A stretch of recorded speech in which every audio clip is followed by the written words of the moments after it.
अस्सलाम वालेकुम नाज़रीन, मेरा नाम है कामिल अब्बास। आज से हम आपको शुरू करेंगे हॉरर स्टोरीज़ सुनाना।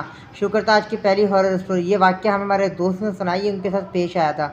उनका कहना है कि उन्हें शर्तें लगाने का बड़ा शौक़ था। एक दफ़ा का ज़िक्र है कि उन्होंने अपने कज़न से शर्त लगाई। उनके घर पर उनके फूफो के बेटे और चाचू के बेटे रुकने आए हुए थे, तो उन्होंने उनके साथ शर्त लगाई कि भाई जो हमारे घर के सामने रोड क्रॉस कर जो कब्रिस्तान है, जो ये आधा घंटा गुजार देगा, वो जो नहीं गुजार पाएगा, जो जीतने वाले को हारने वाला चीज़ भी खिलाएगा और पैसे भी देगा। उनके कज़न ने कहा, फुप्पो के बेटे चाचू के बेटे जो घर में रुकने आए हुए थे, उन्होंने कहा ठीक है, मुझे मंजूर है, हम कर लेंगे, तो कौन सी बड़ी बात है। फिर इनके ठीक है तीनों निकले। इनके फुप्पो के बेटे चाचू के बेटे तीनों गए कब्रिस्तान। तो इनके फुप्पो के बेटे पहले गए, वो 5 से 10 मिनट पर आ गए।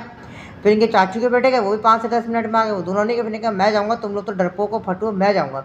तो ये गए, 15 मिनट गुजर गए, 20 मिनट गुजर गए, आधा घंटा गुजर गया, 1 घंटा गुजर गया, तो ये आए नहीं अब तक। तो इनके चाचू के बेटे फुप्पो को जो उनके साथ गए थे शर्त लगाने, उनको घबराहट हुई, तो वो लोग वापसी आ गए, घर पे आके सो गए। फिर सुबह हुए, तो उनके सुबह उठे, घर वालों ने पूछी ये कहाँ है, तो उन्होंने फिर तो बताया नहीं। फिर आए बाएँ शाएँ करने लगे चाचू के बेटे फुप्पो के बेटे।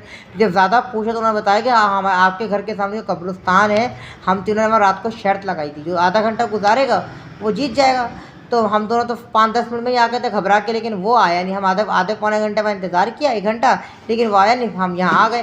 फिर उनके घर वालों की जब तफ्तीश हुई, तो फिर उनके घर वाले गए, वहाँ देखा तो ये साहब कब्रिस्तान के अंदर शुरू में जो दूसरी या तीसरी कब्र थी, वहाँ ये बेहोश पड़े हुए थे। तो इनके घर वाले इनको घर पे लाए, घर पे ला के पानी वानी फेंका, होश में लाए, तो इन्होंने पूरा वाक़या बताया। तुम ऐसे बेहोश कैसे हो गए थे? गए तो ये लोग भी थे, कहना ये लोग तो फ़ौरन आ गए थे कि मैं गया। मैं जैसे दूसरी या तीसरी कब्र पे पहुंचा, तो मैंने देखा मैं जैसे इस कब्र के पास पहुंचा, मैंने देखा उस कब्र की तरफ मुँह करके एक साहब बैठे बिल्कुल वाइट कपड़ों में। मैंने जैसे उनको हाथ लगाया देखने के लिए, वो बिल्कुल ही एकदम अजीब किस्म के आदमी थे। मैं देख के बिल्कुल मैं बेहोश हो गया। फिर उसके बाद मुझे होश नहीं रहा। फिर अभी मैं आप लोगों ने होश में लाया, फिर मैंने देखा है। फिर इनका कहना है कि इस वाक़ये का आज के दिन शर्त लगाना छोड़ दी। उम्मीद करते हैं कहानी आपको पसंद आएगी। लाइक, कमेंट, शेयर, सब्सक्राइब कीजिए, फॉलो कीजिए। अस्सलाम वालेकुम।